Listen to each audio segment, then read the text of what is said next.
গল্পের নাম শোকের নেশায়, লেখিকা আশিফা সুলতান নাজিবা। পূর্ব সংখ্যা 18। হসপিটাল লম্বা করিডোর পেরিয়ে বড় বড় পা ফেলে চত্রিকার বাবার কেবিনের কাছাকাছি এলো সাফারাত। বাদিকে তাকাতে দেখে ফাহমিদা মিমকে বুকে নিয়ে কাঁদছেন। ক্ষণে ক্ষণে মায়ের বুকে ফুঁপিয়ে উঠছে মিম, কিন্তু চৈত্রিকা নেই। কোথায় গেল মেয়েটা? সাফারাতের বুকে চিনচিন ব্যথা শুরু হলো। সাফারাত তো মায়ের ভালোবাসা পেয়েও মার হারানোর যন্ত্রণাটা আজও সহ্য করতে পারেনি। অন্যদিকে চৈত্রিকা সর্বদা বাবার ভালোবাসা পাওয়ার জন্য কাঙ্গাল ছিল। হয়তো আজও কাঙ্গাল রয়ে গেল মেয়েটা। সাফারাতে ইচ্ছে করছে না ফাহমিদা মিমকে সান্ত্বনা দিতে। এই মুহূর্তে তাদের কান্নাটাই সঠিক। প্রিয় মানুষ হারিয়ে গেলে কে না কাঁদে। না চাইতেও অশ্রু ঝরে পড়ে চক্ষু কঠোর হতে। কেবিনের দরজা ঠেলে ভিতরে প্রবেশ করে সাফারাত। নীরবতায় আচ্ছন্ন কেবিনটায় চৈত্রিকা বসে আছে স্থির নির্নিমেষ, গভীর দৃষ্টিতে চেয়ে আছে সাদা কাপড়ে আবৃত বাবার নিথর দেহের পানে। চোখের পলকে যেন ফেলছে না মেয়েটা। সাফারাত ধীর পায়ে পাশে গিয়ে দাঁড়ালো। কোলের উপর পড়ে থাকা চৈত্রিকার হাতটা ধরল আলতো করে। তৎক্ষণাৎ দৃষ্টি সরিয়ে সাফারাতের দিকে ক্ষেপে নিক্ষেপ করলো চৈত্রিকা। ছোট্ট করে বলল, আপনি এসেছেন? কি আশ্চর্য, মেয়েটার চোখে জলের ছিটেফোঁটা নেই, কণ্ঠ নরম শান্ত। সাফারাত হকচকালো। এক ঝাঁক ভয় জেগে ধরল তার মনটাকে। এই মুহূর্তে চৈত্রিকার পাগলের মতো কাঁদার কথা ছিল। কাঁদছে না কেন মেয়েটা? কেন কাঁদছে না? চৈত্রিকা কি তবে অতি শোকে পাথর হয়ে গেল? সবকিছু এলোমেলো লাগছে তার। চৈত্রিকাকে টেনে উঠিয়ে দুই বাহুতে হাত রেখে আলতো করে লৌহস্বরে বলে উঠল, আপনাকে অসুস্থ দেখাচ্ছে চৈত্র, বাইরে চলুন। চৈত্রিকা চোখ বুজল। সাফারাতের এক হাতে হাত রাখলো। বাঁধন বেশ নড়বড়ে। নিষ্প্রভ স্বরে বলল, বাবাকে সিলেট নিয়ে যাওয়ার ব্যবস্থা করুন প্লিজ। বাবা বলেছে ওনার দেহটা যেন ওনার জন্মস্থানে সমাহিত করা হয়।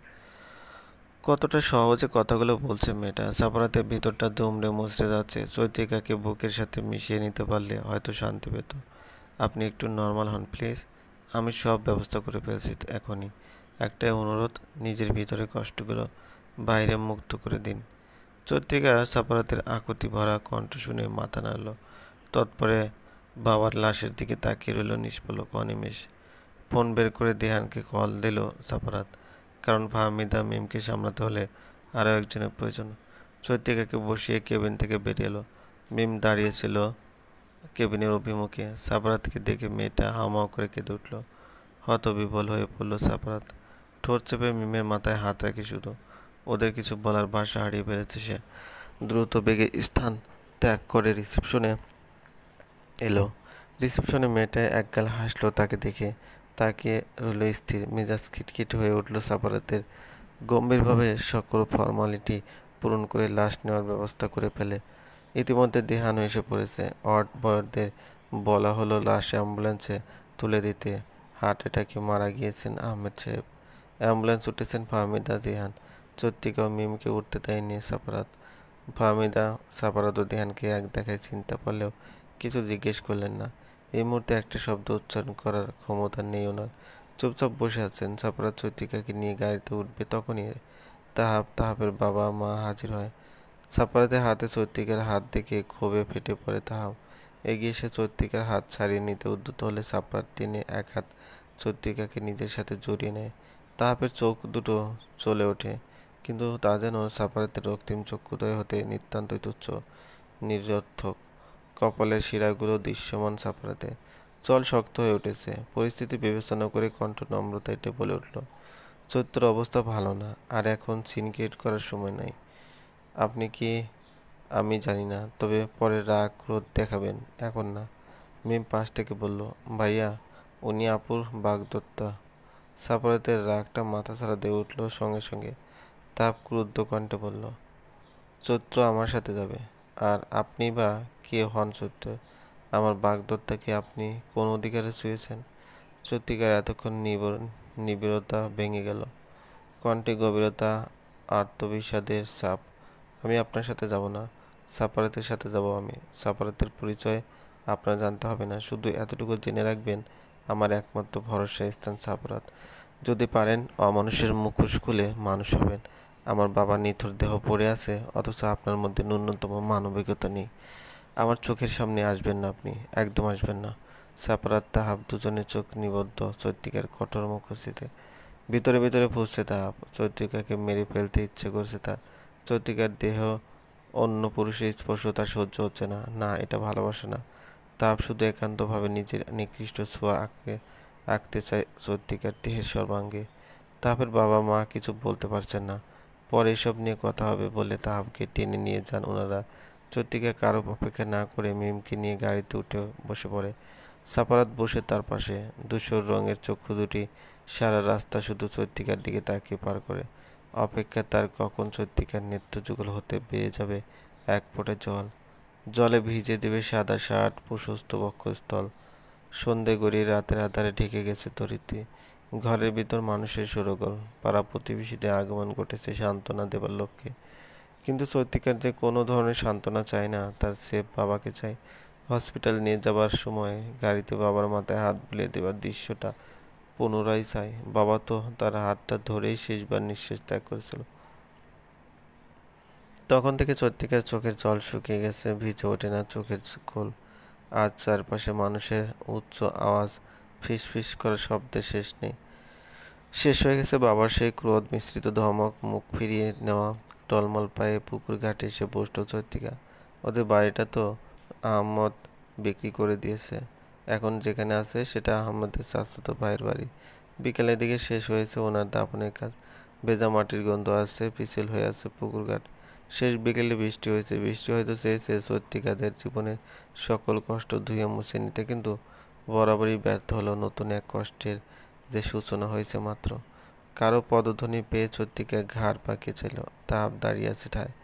বাড়ির উঠোন থেকে আসা আবছা আলোর ছটায় চৈত্রিকা তাকে দেখেও দেখেনি এমন ভান করে সামনে তাকিয়ে রইল অনর। চোখ মুখ শক্ত করে গটগট পায়ে স্থান ত্যাগ করে তাহাব। পরক্ষণেই আবারও পায়ের শব্দে চৈত্রিকা নড়ে পড়ে বসল।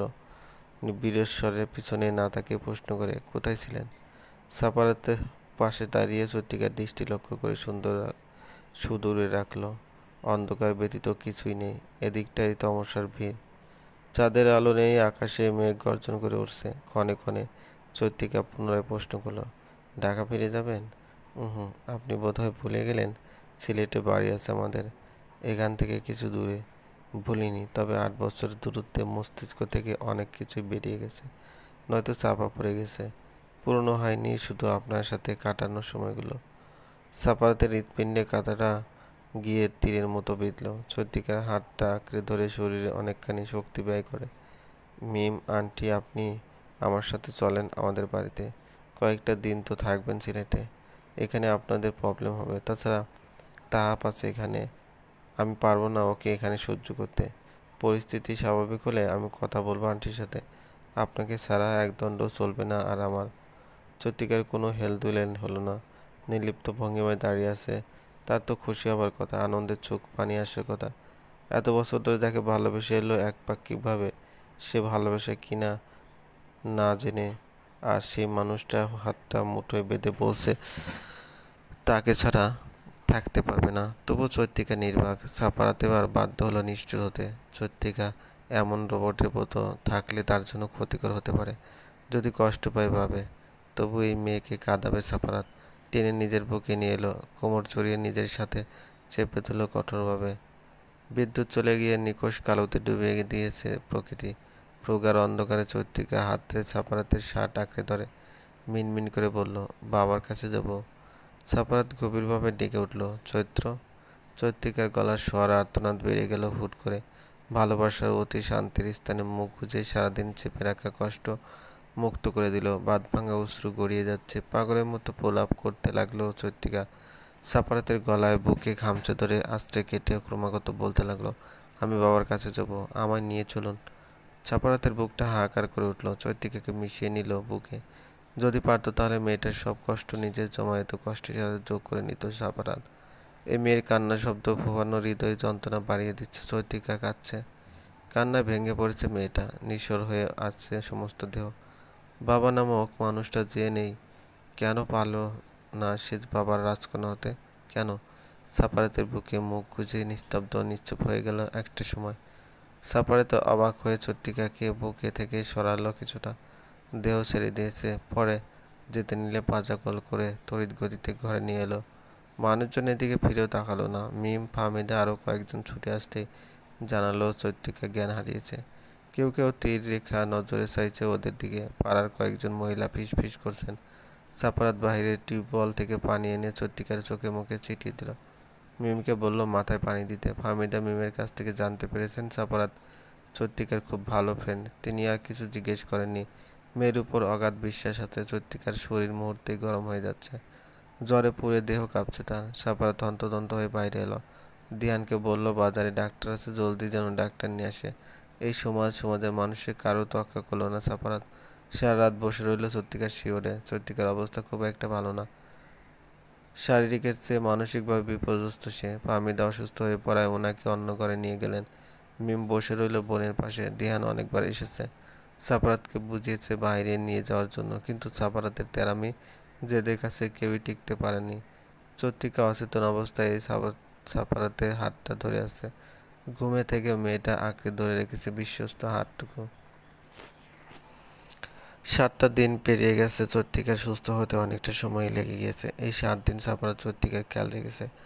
চোখে হারিয়েছে চৈত্রিকাকে। তাহাব ও তার পরিবার দুদিনের মাথায় চলে গেছে ঢাকা।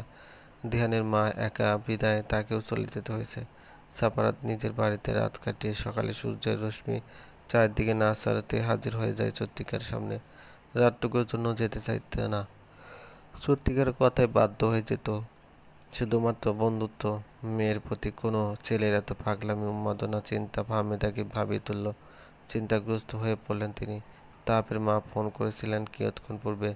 তাহাব খুব শীঘ্রই চৈত্রিকার দায়িত্ব নিতে চায়। চলবে।